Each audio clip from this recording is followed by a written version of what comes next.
ucapan syukurmu. Ada kuasa dalam pujian penyembahanmu. Mari kita berikan lagu-lagu yang manis didengar oleh Tuhan pagi ini. Banyak yang kau perbuat di dalam hidupku, rancangan indahmu terjadi di hidupku. Bapa yang mengerti segala yang ku perlu, kasih-Mu sempurna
ku bersyukur Tuhan buat kasih setiamu di dalam hidupku. Ku bersyukur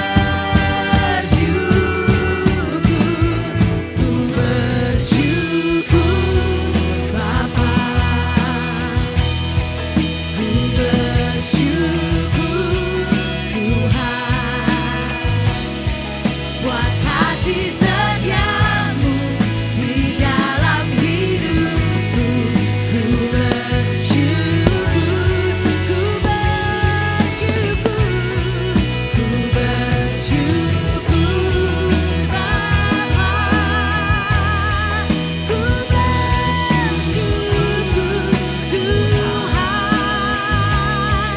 buat kasih setiamu di dalam hidupku. Ku bersyukur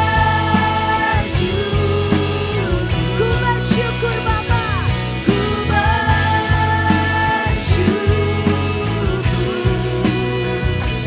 ku bersyukur Tuhan. Kasih sorak-sorai buat Tuhan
tempat lain paling nyaman selain diam di hadirat Tuhan.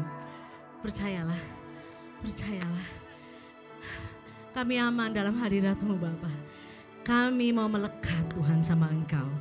Every minute Tuhan, setiap saat Tuhan, kami mau semakin dalam sama Tuhan. Biar kami tahu Tuhan, apa yang menjadi kehendak-Mu dalam hidup kami Tuhan. Biar kami Tuhan, gak mengandalkan apa yang kami mau, tapi apa yang Tuhan mau Tuhan. Kami gak mau besarin ego kami Tuhan. No Tuhan, no Tuhan, no Tuhan. No Lord. Mari kita saat teduh sesaat. Mari kita rasakan hadirat-Nya. Yes. Penuhi hati kami Tuhan. Penuhi hati kami Tuhan.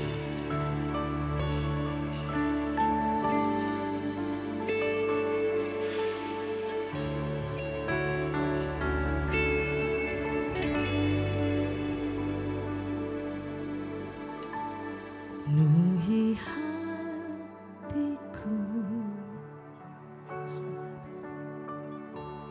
dengan hadir-Mu.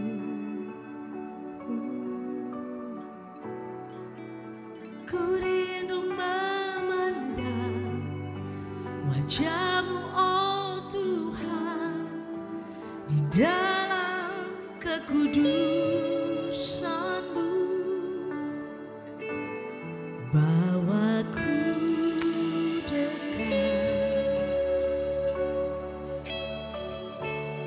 dalam hati-Mu,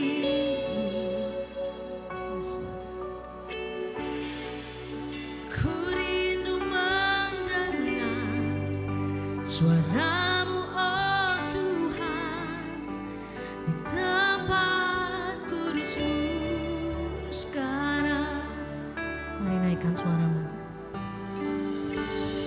Ku rasakan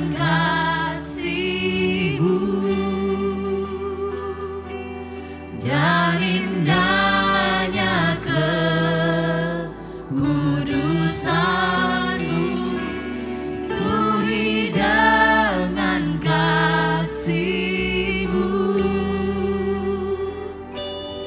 diam di hadirat-Mu. Ku mengangkat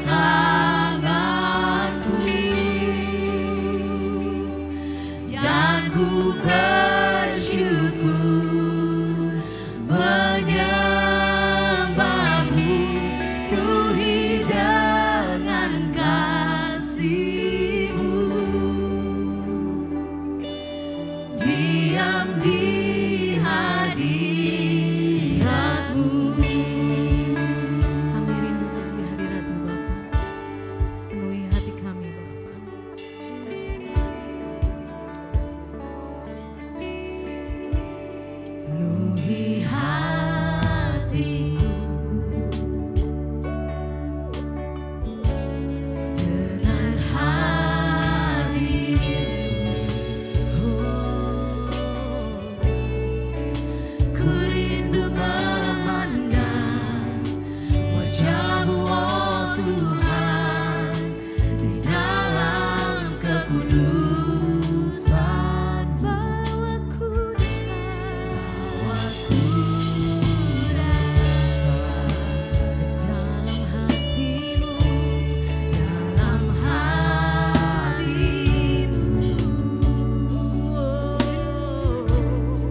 indahnya kekudusan-Mu, penuhi dengan hati-Mu.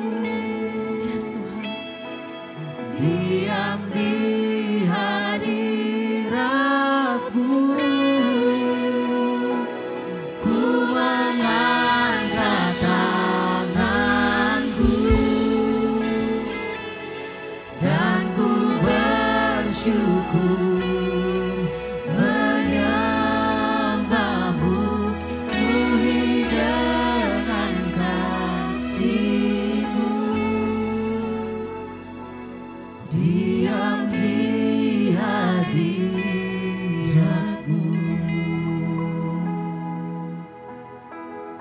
Saat ini mari rasakan hadirat-Nya. Rasakan hadirat kudus.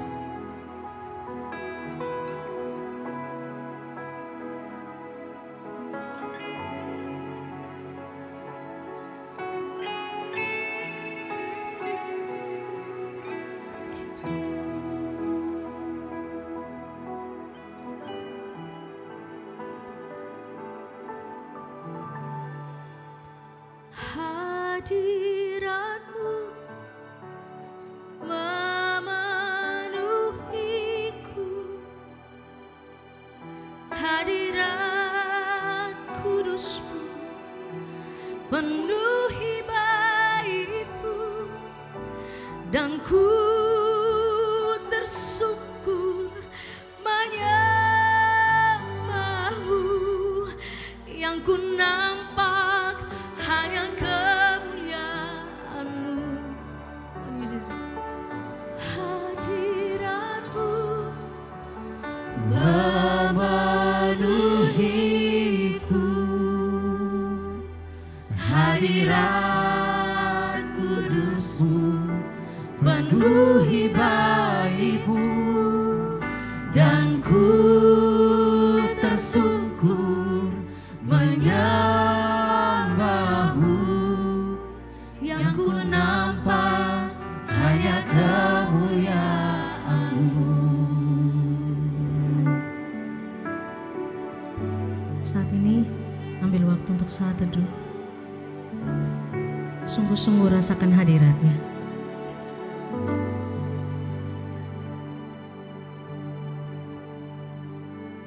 Yes Lord, thank you.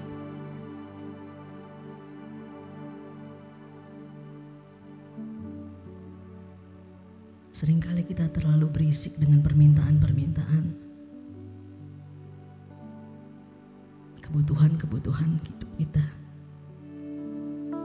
Kita enggak benar-benar duduk diam mendengar suaranya.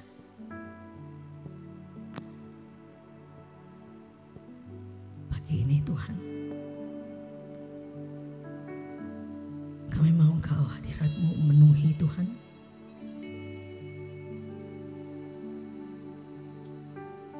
Setiap pujian penyembahan kami manis Kau dengar Tuhan. Pagi ini biar Tuhan yang disenangkan, Tuhan yang ditinggikan.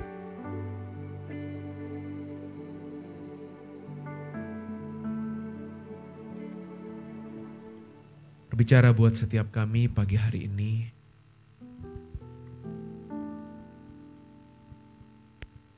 Kami terus rindu mendengarkan isi hati Tuhan.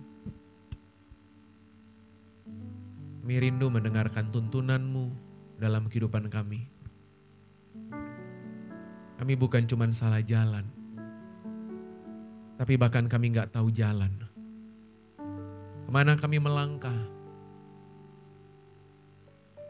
Kemana kami mengarahkan kehidupan kami? Terima kasih buat pagi siang hari ini. Suara lembut-Mu dan di saat yang sama suara yang tegas yang datang dari firman-Mu itu yang kami butuhkan.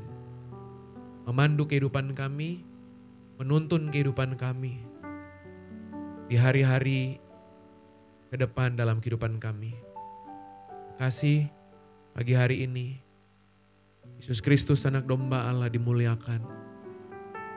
Roh Kudus dihormati.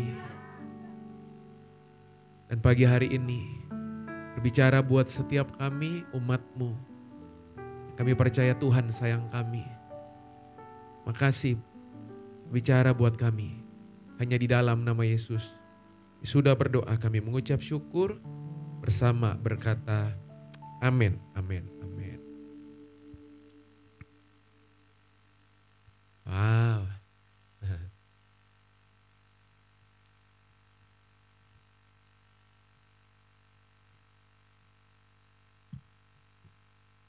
Kalimat pembuka saya, ya. Harusnya seluruh aktivitas kita itu datang dari puas, bukan cari puas. Oke? Saya ulang. Harusnya seluruh aktivitas kita, pelayanan kita, pekerjaan kita, apapun yang sedang kita lakukan harusnya datang karena saya puas. Makanya saya nggak akan pernah cari puas. Setuju? Karena kalau saudara datang dari puas, saudara nggak akan pernah cari kepuasan yang lain. Kenapa? Karena saudara puas. Itu sebabnya pagi hari ini sebelum Yesus atau selama Yesus belum cukup buat Anda, apapun gak akan pernah cukup buat Anda. Setuju? Selama Yesus itu belum cukup buat saya, apa saja gak akan pernah cukup buat saya. Nah pertanyaannya pagi hari ini, cukupkah Yesus buat Anda? Cukupkah Yesus buat Anda? Karena selama Yesus belum cukup buat saya, apapun yang saya dapat gak akan pernah cukup buat saya. Makanya orang yang mengalami kecukupan di dalam Kristus akan selalu bersyukur dengan apapun yang Tuhan percayakan dalam hidupnya. Amin? Amin? Nah, pagi hari ini, pelan-pelan saya mau delivery apa yang sudah saya siapkan buat Bapak Ibu pagi hari ini, ya. Oke, pelan-pelan aja, ya. Saya nggak akan sentak-sentak saudara, ya. Saya akan pelan-pelan mencoba mendelivery pesan ini buat saudara. Tema di tahun ini, ya. Tema di tahun ini yaitu victorious apa? Life. Atau kehidupan yang berkemenangan. Ada dua pertanyaan penting. Atau ada dua yang mesti Anda dan saya highlight dari tema tahun ini. Atau tema di bulan ini kali ya. Ya. Saya nggak tahu apakah ini tema tahun ini, apa tema tahun ini. Oke, tema tahun ini. Oke, saya mau ngajukan dua pertanyaan sebelum saya akan masuk pada apa yang saya mau bagikan buat saudara pagi hari ini. Oke. Kira-kira saudara akan cenderung yang mana? Oke. Yang pertama, pertanyaan saya adalah gini. Kita seringkali fokus pada menanti kemenangan atau kita fokus menikmati pertempuran. Coba saudara pilih yang mana? Yang benar. Coba pelan-pelan ya. Pelan-pelan. Waktu ada kalimat victoriously life. Lalu kemudian itu ada di benak saudara. Secara natural, secara spontan. Saudara akan menunggu, menanti kemenangan, atau saudara sedang menikmati pertempuran. Saya yakin banget. Karismatik soalnya. Ya, saya yakin banget saudara pasti akan memilih untuk menanti kemenangan. Sebab biasanya pertanyaan yang paling sering kali muncul adalah kapan ini selesai? Setuju nggak? Kapan ini berakhir? Kapan ini ada ujungnya? Nah, tahukah saudara bahwa seringkali yang akan mempercepat kemenangan dalam hidup saudara adalah waktu saudara menikmati setiap pertempuran yang Tuhan lagi izinkan terjadi dalam hidup saudara. Makanya kenapa waktu timnas mau tanding, selalu pelatihnya bilang apa? Nikmati pertandingannya. Halo? Setuju?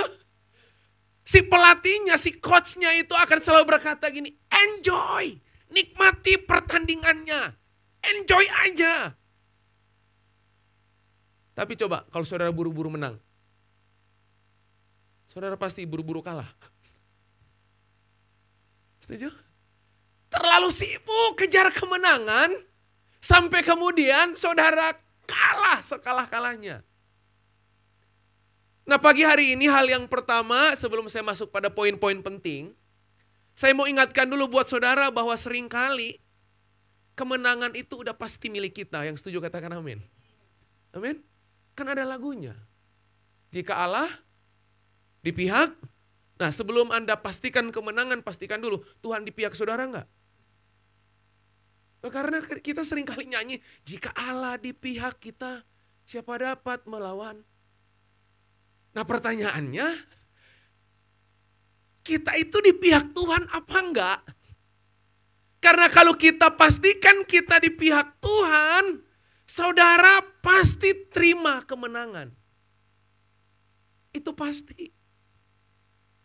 Tapi dengar baik-baik pagi hari ini, bahwa sesungguhnya saudara belajar menikmati pertempuran yang sedang saudara alami hari-hari ini.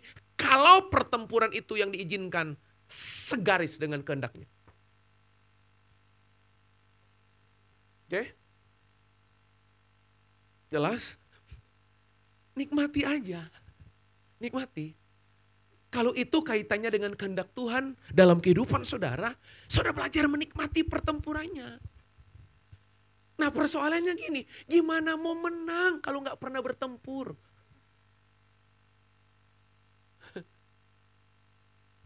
Gimana mau menang kalau nggak pernah tanding? Nggak ada yang menarik dari menang WO itu. Belum tanding, udah menang loh. Coba dalam kehidupanmu, coba. Semua hal yang terjadi dalam hidupmu, Anda nggak sempat tanding, tapi Anda menang terus. Kira-kira kualitas kehidupan Anda gimana? Halo? Nanti Anda lihat beberapa ayat. Yesus itu mencibir murid-muridnya. Itu bukan persoalan performance, bukan. Yesus itu tegur terang-terangan murid-muridnya, bukan persoalan skill, bukan. Bukan. Tapi ada persoalan yang lain. Nanti kita lihat. Jadi yang pertama, yuk saya di menit-menit awal ini mau menekankan, bahwa gini, gak usah terus-menerus fokus pada kemenanganmu, sebab percayalah kalau Tuhan di pihakmu, kemenangan tinggal tunggu waktu. Yang Tuhan minta gini, nikmati pertempurannya, nikmati pertandingannya, karena kemenangan itu memang sudah Tuhan gariskan Anda akan alami. Nah masalahnya gini, kita seringkali diajari mental pemenang, kita nggak pernah diajari mental petarung. Halo? Itu persoalannya. Makanya gini, orang yang seringkali dikasih tahu menang, dia lupa bahwa ada pertandingan yang harus dia menangkan. Halo? Sementara yang di sini, amin terus kan? Anda lebih dari pemenang, amin. Tapi kita lupa bahwa untuk yang amin yang di sini, bikin Anda nggak aman yang di sini. Nah itu faktanya. Itu yang pertama. Oke? Yang kedua. Selagi Anda menikmati pertandingan, selagi Anda menikmati pertempuran, ingat baik-baik, fokus menentukan kemenangan. Saya ulang ya, fokusmu itu menentukan kemenangan. Ke arah mana saudara fokus, ke arah situ kekuatanmu diarahkan. Makanya orang fokus, kemana dia fokus, ke situ kekuatannya dia lepaskan. Makanya gini, orang yang fokus khawatir, yang dia lepaskan kekhawatiran yang di sini. Kekuatannya itu fokus pada kekhawatirannya. Fokusnya tuh khawatir kok. Jadi apa yang Anda fokuskan, itu menentukan dengan kekuatan Anda. Jadi memang linier sifatnya, linier. Makin Anda fokus, makin ke situ kekuatanmu. Halo? Makanya gini, kalau Anda ini pertanyaan pemuritan. 2 minggu terakhir ini Anda lagi fokus apa? Kalau dia lagi gak fokus apa-apa, berarti dia sedang kehilangan kekuatannya. Dia gak punya kekuatan. Oke? Dia gak punya kekuatan, kenapa? Karena memang fokusnya itu mengekspresikan kekuatannya di situ. Fokusnya itu sedang memanifestasikan, oh berarti kekuatan orang ini lagi diarahkan ke situ. Itu aja. Halo? Kalau 1 bulan terakhir ini, saudara fokus sama bisnis saudara. Berarti ke arah mana kekuatan energi saudara? Ya bisnis. Setuju? Jadi apapun fokus saudara, ke arah situ dengan natural, gak usah dipaksa-paksa, kekuatan saudara. Nah hari ini, saya lebih tertarik untuk menunjukkan kepada saudara 3 checklist penghalang kemenanganmu. Ya, kemenanganmu itu terhalang. Kemenanganmu itu tertunda. Karena 3 hal. Oke? Di area apapun. Terserah Anda mau angkat isu kemenangan hidup Anda itu di area mana. Terserah. Mau di pernikahan, di keluarga, keuangan. Terserah, tapi apapun yang di sini itemnya, apapun yang di sini variabelnya, yang di sini itu Anda nggak bisa ngalami kalau Anda nggak selesaikan yang ini. Jadi terserah pagi hari ini isu yang Anda sodorkan, keuangan gimana, integritas gimana, ayat yang Anda baca coba, yang tadi Cican baca itu ayat di bawahnya itu. Setelah ayat pertama, semua ayatnya itu integritas, bos. Makanya rohmu kerdil kalau isu integritas nggak beres. Terserah, namun nyembah Tuhan itu.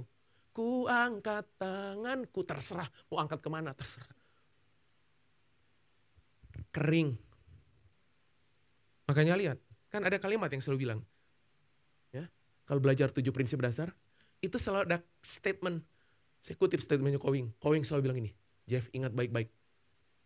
Ketertuduhan mengeringkan kerohanian. Gawat itu. Tahu kenapa orang tertuduh? Isu integriti, bos. Halo? Halo? Makanya ayat yang tadi dirilis sama Cican itu, di ayat itu, di bawahnya itu jelas semua kok. Itu isu integritas semua. Makanya kalau Anda beres di situ, Anda jumpa Tuhan tiap hari. Halo? Makanya kenapa orang itu selalu tajam? Penuh hikmat, konseling tajam, berpikir tajam, ngambil keputusan tajam. Kenapa? Ya jelas. Isu integriti tuntas. Halo? Masa sepanjang hidup 2000 kali bikin keputusan, salahnya 1999 kali. Gawat Anda. Gawat. Halo? Terus pakai kalimat gini. Memang untuk matang butuh pengalaman gagal. Gagalnya dikira-kira, Pak. Gagal kok ribuan kali. Halo? Jelas? Loh. Bersih hati itu ongkosnya mahal. Makanya banyak orang yang gak mau bayar ongkosnya. Oke? Jelas ya? Ulang-ulang ya, di area itu, community ini udah beres. Nggak beres. Beresin. Oke? Jangan tunggu Tuhan tolong dulu. Tuhan pasti tolong, tapi Tuhan butuh kerjasamamu. Anda tahu nggak? Terbanyak penyelesaian persoalan hidup itu bergantung pada keberanian Anda membereskannya. Itu aja. Hasilnya urusan Tuhan. Pokoknya berani beresin. Itu aja. Karena begitu banyak orang pingin ditolong Tuhan, tapi dia nggak take responsibility untuk berani beresin. Selalu pertanyaannya, nanti kalau gini gimana? Nanti kalau gini gimana? Nah sementara Tuhan suruh beresin nggak pakai nanti. Nggak usah urus yang itu. Oke? Jadi apapun isunya, kalau Anda ingin menang di semua isu kehidupan, di semua area hidup, di semua lini hidup, di semua segmentasi hidup, dengar baik-baik, ini 3 penghalang kemenangannya. Kok Jeff, saya ingin menang di area pernikahan dan keluarga. Ini penghalangnya, Anda gak bisa menang-menang. Saya ulang ya, gak terbatas pada segmen tertentu, gak. Pada apapun. Oke, pada apapun. Oke, clear? Yuk kita lihat yang pertama. Nih. Ini isu penting. Ya. Selama Anda nggak menang dengan area keinginan pribadimu, Anda nggak salibkan, Anda nggak baptis. Sulit. Tuhan itu percayakan kemenangan buat Anda. Oke? Selama, tahu nggak, kekristenan itu bagus dalam semua hal. Yang belum mati apanya? Kepentingan. Halo? Nah Anda lihat hari ini, saya mengutip bagaimana Yesus mengalahkan Getsemani dalam hidupnya. Ada Getsemani dalam hidup yang harus Anda hadapi head to head dan kunci kemenangannya pada penyerahan Anda. Bukan pada kendali Anda, bukan. Oke? Jelas? Almarhum Ko Andreas SW itu tahu ya. Itu pernah ngomong, kendalimu itu kendalamu.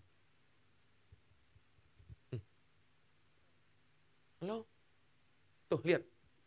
Lihat, Anda akan lihat komparasi perbedaan mana yang masih di bawah kendali keinginan kepentingan Yesus sebagai manusia, dan di ayat yang mana dia benar-benar clear dan deal, serahkan. Anda lihat Matius pasal 26 ayat 42. Lalu ia pergi untuk kedua kalinya. Berapa kali? 2. Berarti yang pertama masih belum. Jangan menyerah. Yesus aja dalam rupa manusianya, pertempurannya sengit. Oke? Jadi, ampunilah orang-orang yang dia bukan cuma menyebalkan, tapi di saat yang sama menyedihkan. Nggak apa-apa, ampunilah. Lihat. Lalu katanya, ini kedua kalinya, tapi saya mau baca ayat yang di sini. Lalu katanya kepada mereka, ya, ini yang pertama. Lalu katanya kepada mereka, hatiku sangat sedih, seperti mau mati rasanya. Loh, Yesus bahkan takut dengan kematiannya loh.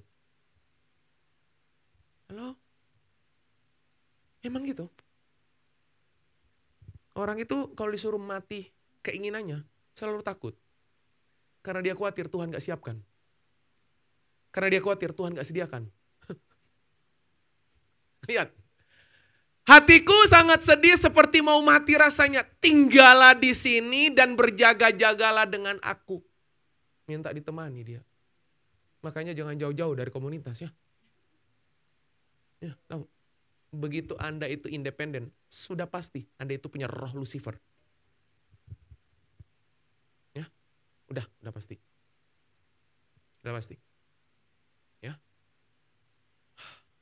Oke. Maka lihat, ia maju sedikit lalu sujud dan berdoa. Katanya, di bawah tekanan untuk menyerahkan diri mati di atas kayu salib. Katanya, ya Bapakku jikalau sekiranya mungkin. Emang kepentingan itu selalu ada negosiasi loh. Benar gak? Benar gak? Tuhan kalau mau berkati Anda pakai negosiasi gak? Anda pakai negosiasi. Tuhan, terlalu banyak yang kau berkati. Ada. Tuhan kasih sebanyak-banyak. Banyak banget sampai Anda berkata gini. Tuhan, gila kebanyakan. Cukuplah Tuhan. Coba, ada. Gak ada lah. Ya, wajah Anda itu telah menjawabnya. Lalu ia maju sedikit. Lalu sujud dan berdoa. Katanya, ya Bapakku jikalau sekiranya. Memang gitu. Padahal dia tahu gak? Dia hadir di muka bumi untuk apa? Mati. Udah jelas. Oke? Biarlah cawan ini lalu daripadaku, tetapi janganlah seperti yang ku kehendaki, melainkan seperti yang engkau kehendaki. Nggak ada tanda seru di situ. Nanti Anda lihat ya, ayat 42, kalimatnya sama ditutup dengan tanda seru nggak? Anda tahu bedanya? Tahu bedanya? Loh yang 38, 39 itu masih sekiranya mungkin. Tahu sekiranya mungkin? Nego. Tuhan boleh nggak? Nyolong dikit, nggak apa-apa. Yang penting dapur ngepul.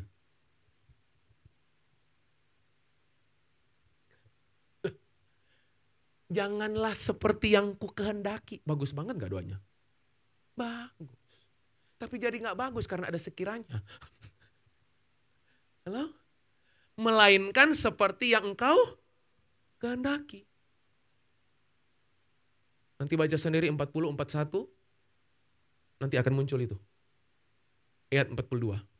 Lalu Yesus pergi untuk kedua kalinya dan berdoa. Loh sama. Kali pertama datang doa. Lapor ngomong. Kali kedua datang lagi sama bapaknya. Doa lagi loh.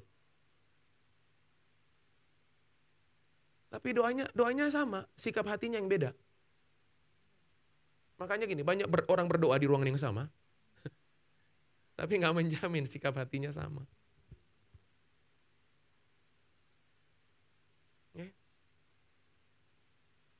Lihat. Katanya, Bapakku, jikalau cawan ini tidak mungkin lalu. Beda. Yang pertama, kalau mungkin, sekiranya mungkin. Sekarang, Yesus berarti beberapa menit setelah itu, cuman beda berapa ayat? 2-3 ayat. Gawat. Shifting hatinya Yesus itu cepat. Kita itu butuh 2-30 tahun. Halo? Kita itu butuh 2-30 tahun. Tahu nggak kemenangannya di tahun ke-50? Waktu usia Anda 80 tahun. Terus sambil bilang, ini waktu Tuhan. Anda yang pilih, tinggal Tuhan yang pencet. Anda lihat. Ya Bapakku, jikalau cawan ini tidak mungkin lalu. Yesus sudah tahu berarti sebelumnya itu dia tahu tapi dia nggak mau tahu. Yang dia lihat ini, Yesus sudah tahu makanya dia bilang, udah nggak mungkin lalu. Nggak ada tanda tanya di situ. Bapak, kan nggak mungkin lalu ya? Halo, kalau muncul tanda tanya, berarti nego lagi nggak? Anda itu dengan perintah Tuhan itu terlalu banyak negosiasi. Dengan janji Tuhan nggak pernah negosiasi. Lihat. Kecuali itu tiba-tiba kecualinya itu langsung fokus sama dirinya dalam arti gini. Kecuali jikalau atau apabila aku meminumnya. Dia nggak berkata gini, kecuali kamu batalkan. Ngerti bedanya? Dia nggak bilang gini, kecuali kalau kamu yang batalkan. Tapi di ayat ini dia berkata gini, Bapakku, jikalau cawan ini tidak mungkin lalu, kecuali apabila aku meminumnya. Dia nggak soroti bapaknya. Dia fix. Anda mesti fix dengan kehendak Bapa. Anda mesti fix. Kalau Anda nggak pernah fix, makanya jangan heran hidup Anda rumitnya gak karu-karuan. Anda pikir Cik Chan dan Kak Oci bisa menyelamatkan Anda? Bahkan apalagi saya, kami bertiga juga punya kerumitan hidup. Sama-sama rumit. Tapi ya udah dijalani. Ya, lihat, kecuali apabila aku meminumnya. Di kalimat ditutup beda dengan penutup yang sebelumnya. Jadilah kehendakmu. Tanda seru. Udah fix gak dia? Udah fix gak? Di ayat 42. Fix. Udah tanda seru dan kata-kata yang lain yang tadi saya udah uraikan. Coba, harusnya Anda itu sesering mungkin dan secepat mungkin untuk fix dengan kehendak Bapa. Gak usah nego-nego. Ini ya Tuhan. Itu aja udah. Makin Anda tarik ulur, makin panjang perjalanannya bos. Aduh. Udah. Oke. Pokoknya Tuhan ini ya. Iya Tuhan. Tuhan, Anda tahu nggak? Menunda ketaatan adalah bentuk ketidaktaatan. Coba Anda tunda ketaatanmu. Anda pikir Anda taat? Anda lagi mengekspresikan ketidaktaatanmu. Lah Tuhan suruh ampuni hari ini, Anda bilang 2 tahun lagi. Tapi aku ampuni loh Tuhan. Tapi nggak sekarang. Loh, Anda sedang nggak taat. Halo? Jadi yang pertama yang mesti mati dalam hidup kita, kepentingan pribadi. Selama itu nggak mati, Anda nggak akan menikmati kemenangan. Oke? Anda nggak akan menikmati kemenangan. Nyentuh aja nggak, lihat aja nggak. Yang pertama, coba. Area kepentingan pribadi apa yang masih memerintah dalam hidup Anda? Apa coba? Apa? Beberapa dari Anda tahu nggak apa? Pencapaian. Anda kejar pencapaian untuk kepentingan pribadi Anda kan? Beberapa dari Anda mengejar pengakuan, itulah. Sampai Yesus nggak diakui, nggak ada urusan, nggak apa-apa.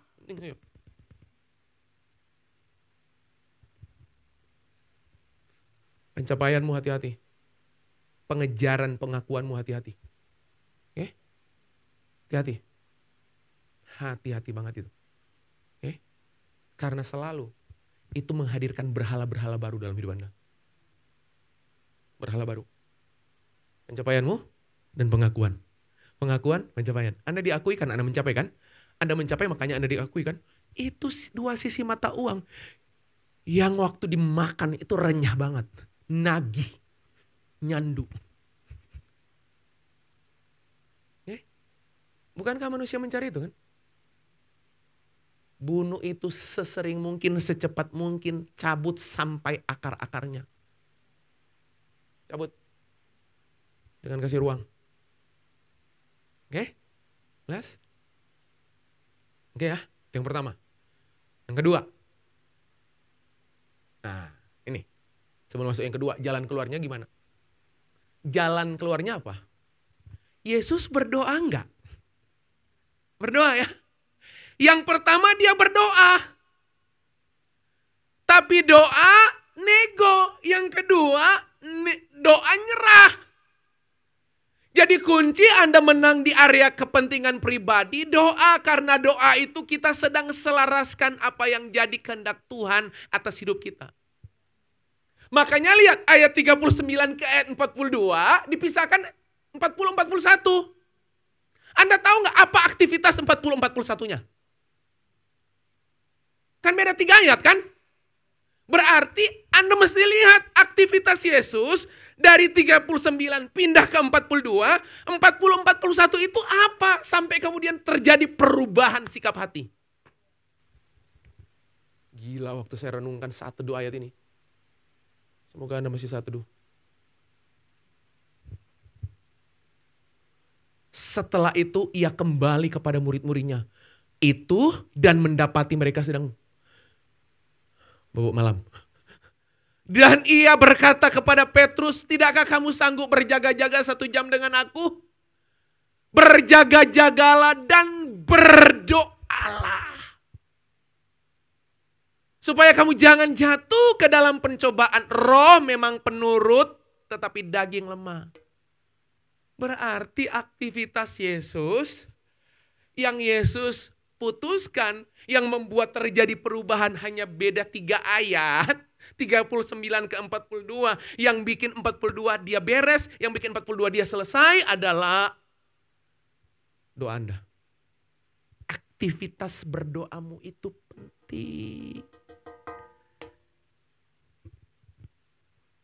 Penting. Mustahil abis Anda doa Anda makin sombong. Mustahil. Robert Morris itu menulis sebuah buku. Bagus banget.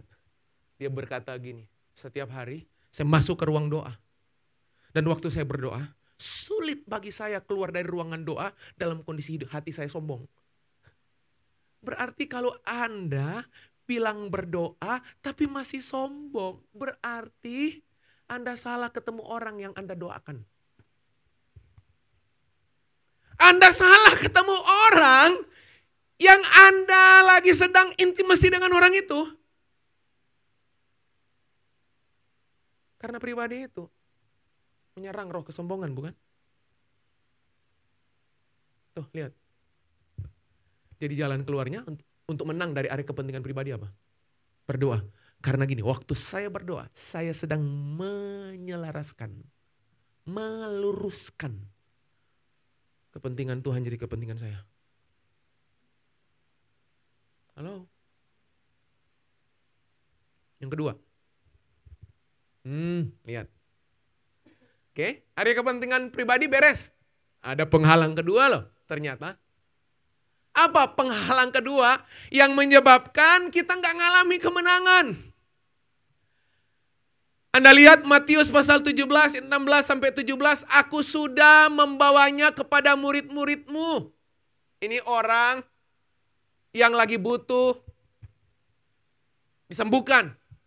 Di sekitar situ ada orang yang perlu disembuhkan. Tetapi mereka tidak dapat menyembuhkannya. Gawat. Lihat, maka kata Yesus, hai kamu angkatan yang tidak percaya dan yang sesat, berapa lama lagi aku harus tinggal di antara kamu? Berapa lama lagi aku harus sabar terhadap kamu? Bawalah anak itu kemari. Tahu nggak? Yang menghalangi kemenanganmu di area-area tertentu dalam kehidupanmu. Ada lagi nih, Anda nggak percaya. Percayamu itu kognitif. Tahu percaya kognitif? Percaya hanya sebatas Anda, pengetahuan Anda itu. Anda nggak punya pemahaman, nggak punya understanding. Kenapa saya mesti percaya? Oke? Makanya gini.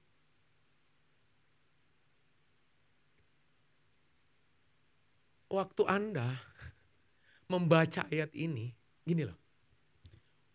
Murid-muridnya itu harian loh lihat Yesus bikin mujizat loh. Kalau kita tahunan kan, setahun 2 kali puji Tuhan loh. Ini tiap hari. Tiap hari mereka ngalamin, mereka lihat. Dan tiba-tiba Alkitab berkata, hari itu besar kemungkinan Yesus lagi nggak ada di situ. Setuju? Yang menghandle adalah murid-muridnya. Dan anak ini dibawa. Tapi murid-muridnya gagal melakukannya. Bahkan dalam terjemahan yang lain bukan gagal melakukannya. menolak melakukannya. Gawat. Dan alasan menolak apa? Bukan karena sibuk. Bukan. Nih, gak percaya bahwa mereka bisa melakukannya. Tuh, lihat, baca. Maka kata Yesus, hai kamu angkatan yang gak percaya dan yang sesat. Berapa lama lagi aku harus tinggal di antara kamu? Berapa lama lagi aku harus sabar terhadap kamu? Bawalah anak itu kemari. Jadi ternyata gini Pak, Bu. Yang bikin Anda gak ngalami kemenangan, Anda tahu kemenangan milik Anda, tapi kenapa belum datang dalam hidup Anda, belum datang Anda gak ngalamin? Karena Anda gak percaya bahwa itu memang bagian Anda, itu memang hak Anda sebagai orang percaya. Anda gak percaya. Anda ragu bahwa Tuhan bisa melakukan itu. Tuhan bisa mengerjakan itu. Loh, bahaya loh. Ketidakpercayaan Anda. Itu bentuk, saya mau kasih tahu ya. Ketidakpercayaan Anda kepada Tuhan, itu aktivitas pelecehan rohani. Karena Anda gak percaya pada Tuhan. Pemilik tunggal hidup Anda. Anda gak percaya. Beberapa dari Anda hanya akan percaya, Anda menggantungkan pertolongan itu sama orang lain. Seakan-akan gini, orang harus bantu Anda, baru Anda percaya sama Tuhan. Bayangkan, Tuhan aja Anda percaya karena pakai mediasi.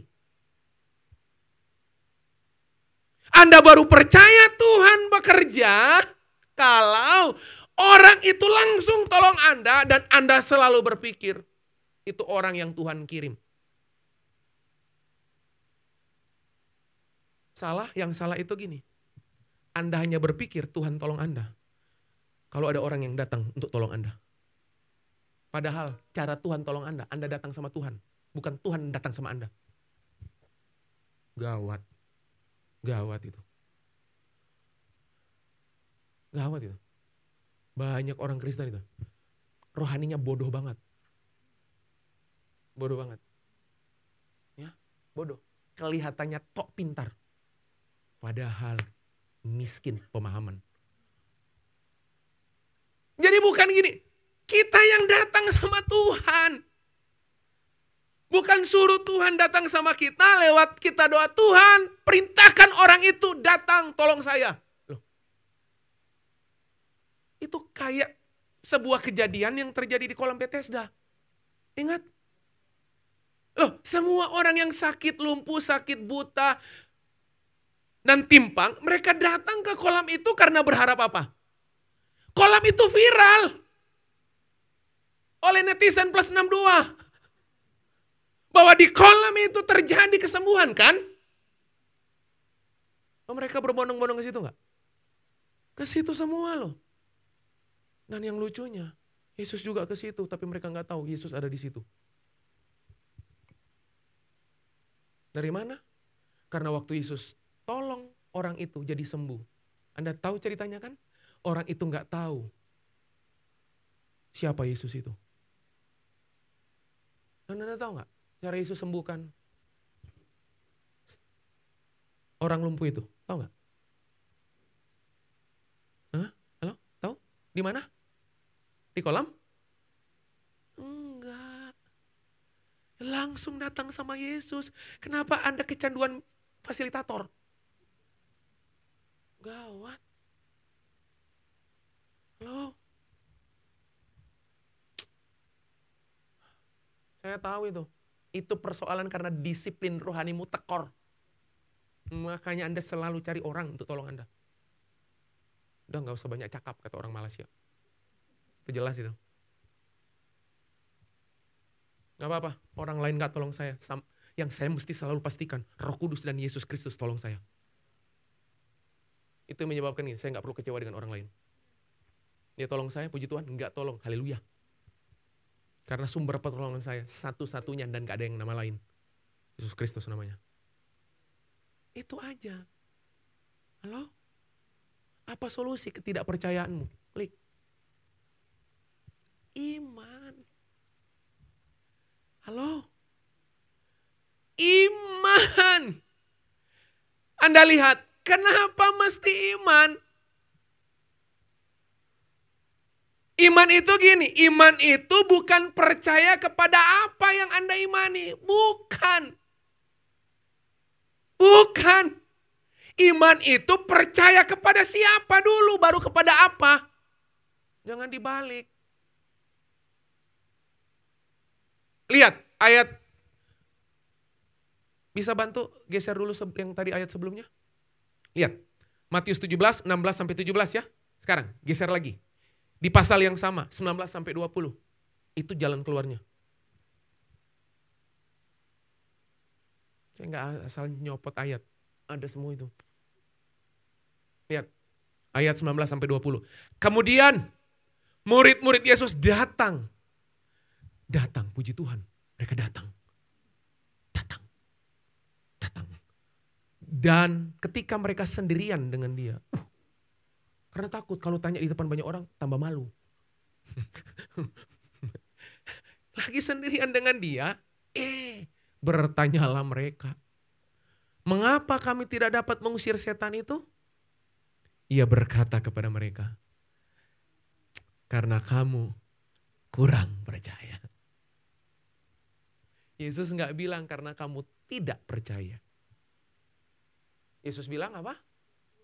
Kurang percaya. Saya tahu Anda itu bukan tidak percaya, Anda itu bukan nggak percaya, Anda itu cuma kurang percaya.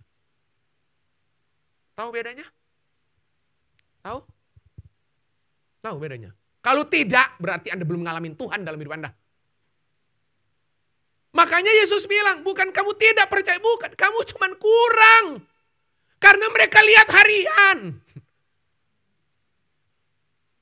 Loh, kalau mereka nggak pernah lihat Yesus sembuhkan, karena kamu nggak percaya. Lo nggak pernah tuh. Ada yang nggak pernah ditolong Tuhan? Angkat tangan. Selalu pernah ditolong Tuhan ya.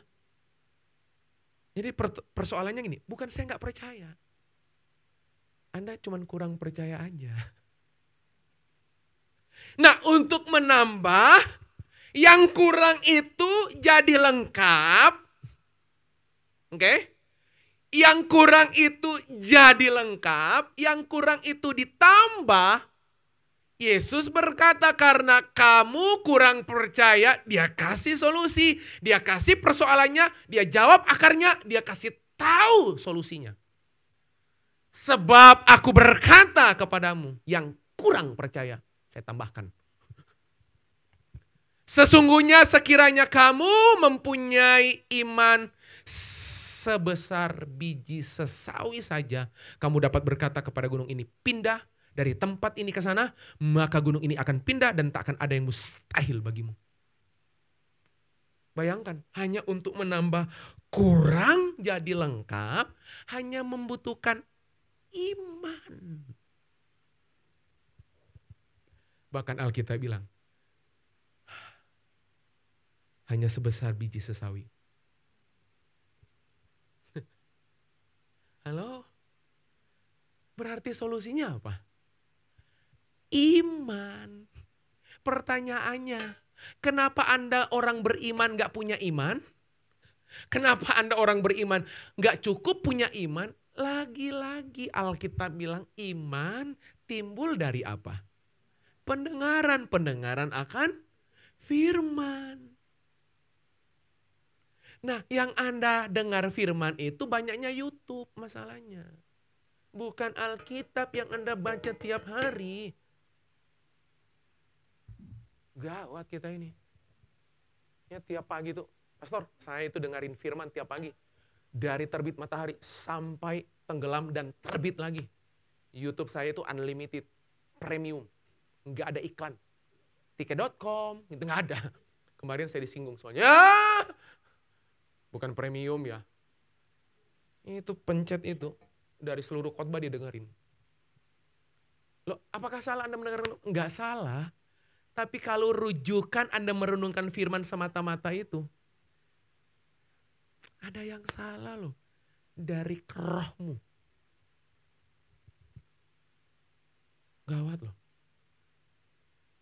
Jelas? Ya? Setuju ya? Harus setuju. Yang terakhir, ketiga.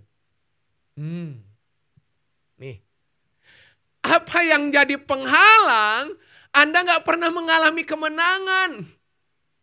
Di area apapun dalam hidup Anda, ini persoalannya. Oke? Kecongkakan mendahului kehancuran. Dan tinggi hati mendahului kejatuhan. Memang orang yang sangat tinggi-tinggi itu gampang kebanting. Halo? Dan Alkitab kasih tahu, cara mempercepat kehancuran dan kejatuhanmu gampang. Gampang banget. Congkaklah. Ya. Cara mempercepat kehancuran dan kejatuhanmu gampang. Tinggi hatilah. Udah. Level kehancuranmu hanya sejauh level kesombonganmu. Makin sombong, makin selalu berpotensi jatuh.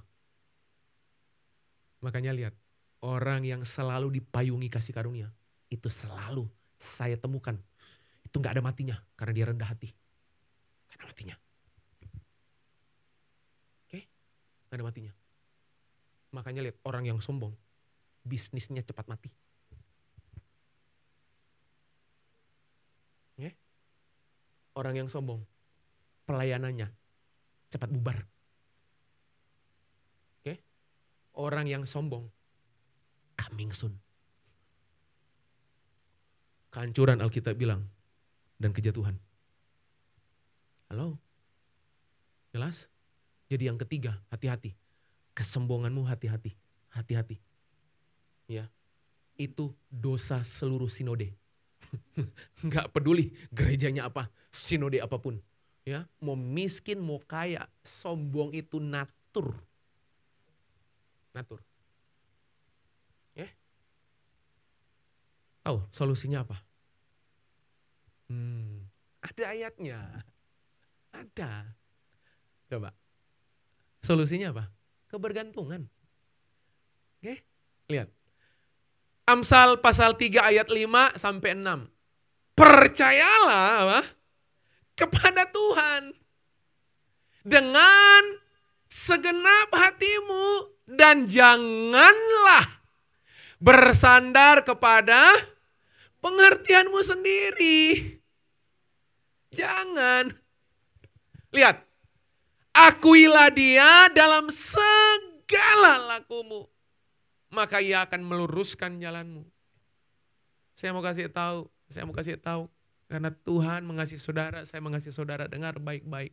Orang sombong terkunci di posisi. Gak akan pernah kemana-mana. Boro-boro promosi, Anda terkunci selamanya. Skill punya, performance hebat, terkunci, percayalah. Percayalah.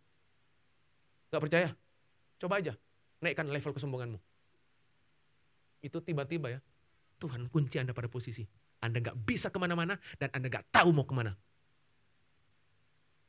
Tiba-tiba buntu, tiba-tiba buat apapun salah, tiba-tiba aduh rumit kondisi anak, tiba-tiba rumit kondisi rumah, rumit semuanya, rumit. Sama orang rendah hati, tiba-tiba ramah seluruh area. Ramah pokoknya. Oke? Tuh, lihat. Yang bikin Anda susah percaya sama Tuhan, ternyata Alkitab bilang, karena pengertianmu. Karena pengertianmu. Pengertianmu itu Tuhanmu. Iya. Benar. Lihat. Akuilah dia. Tahu akui. Yang mengakui itu berarti gini. Anda proklaim, Anda declare bahwa memang hanya Tuhan yang bisa tolong saya kok.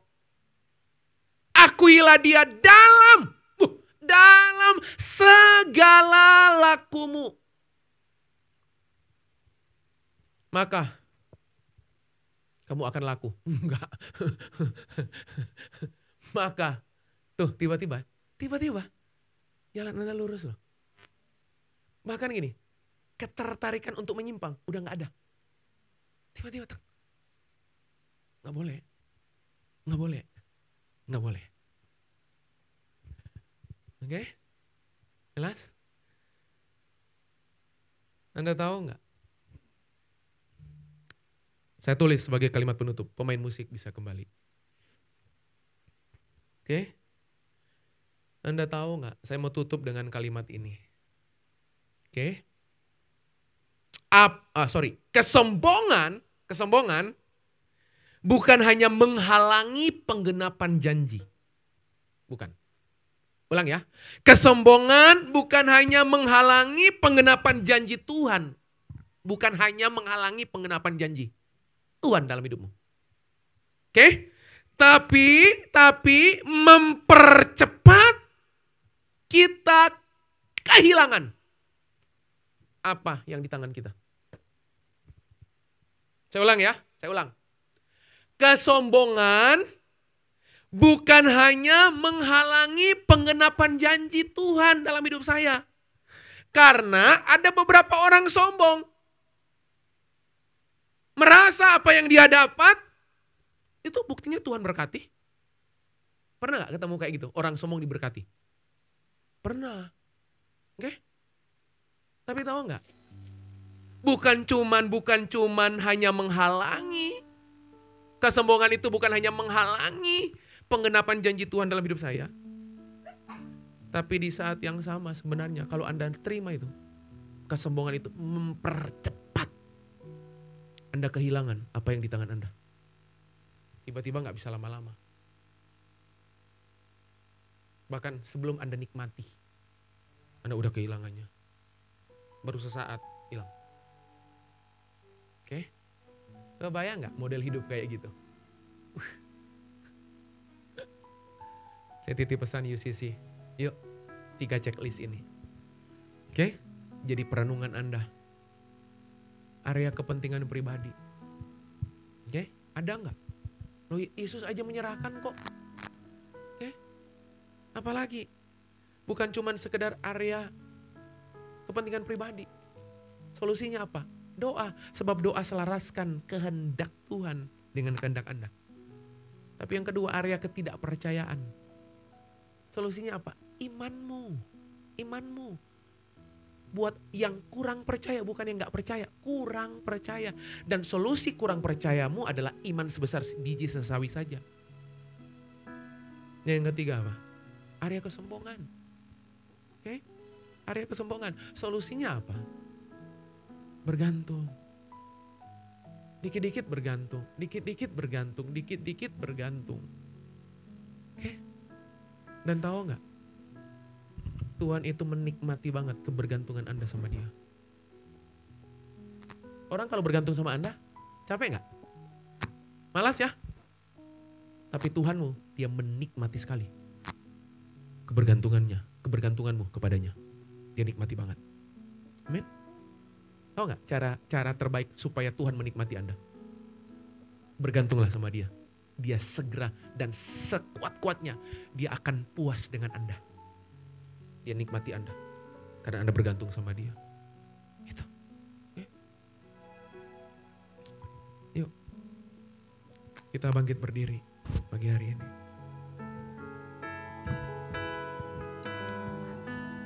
Makasih Tuhan.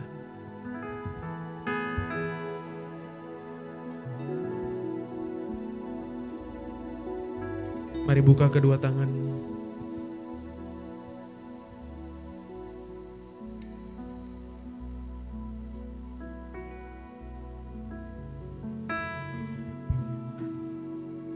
Mari buka kedua tanganmu. Makasih. Yes.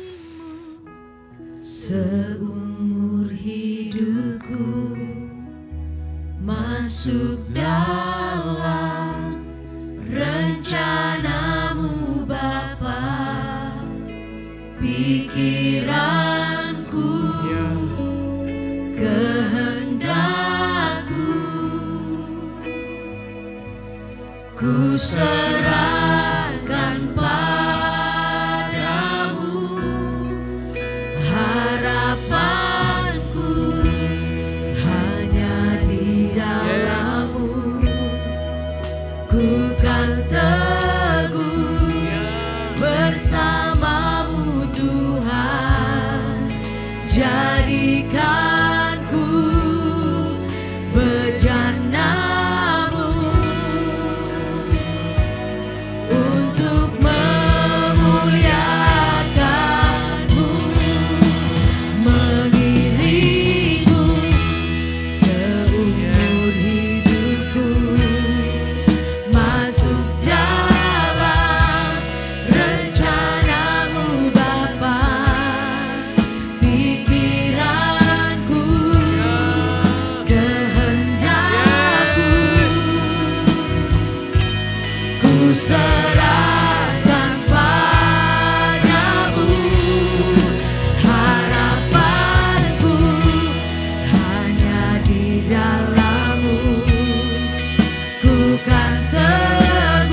pagi siang hari ini.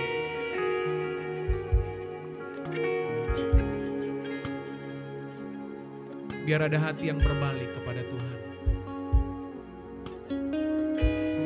Dengan sikap hati yang benar, kami mau berbalik kepada kehendak-Mu dalam kehidupan kami. Biar kehendak-Mu yang jadi dalam kehidupan kami. Bukan kepentingan kami, bukan kehendak kami, tapi kehendak Tuhan dalam kehidupan kami. Biar siang hari ini kami belajar menaruh iman percaya kami sepenuh-penuhnya, selengkap-lengkapnya, seutuh-utuhnya, sekuat-kuatnya kepada Engkau, penguasa tunggal dalam kehidupan kami. Dan kami akan mengakui Engkau dalam kehidupan kami. Dan kami percaya waktu kami mengakui Tuhan dalam hidup kami, Kau janji Kau akan meluruskan jalan kami. Kami gak akan pernah menyimpang, kami gak akan pernah tersandung, karena kami percaya Tuhan yang memandu kehidupan kami. Meteraikan firman-Mu, biar komunitas ini, basis community di tempat ini, berbasiskan Yesus Kristus, kehendak-Mu, rencana-Mu sempurna dalam kehidupan kami. Terima kasih buat siang hari ini, hamba-Mu selesai. Biar Roh-Mu yang kudus akan terus mengajar kami, melengkapi, menguatkan, menerjemahkan firman-Mu dengan lebih lengkap. Sehingga setiap hati berbalik kepada Engkau, menemukan jalan-jalan Tuhan dalam kehidupan kami. Terima kasih buat siang hari ini. Hamba-Mu sekali lagi menyerahkan semuanya ke dalam tangan-Mu. Hanya di dalam nama Yesus. Tuhan, Juru Selamat, penguasa tunggal kehidupan kami. Kami sudah berdoa, kami mengucap syukur bersama berkata, Amin.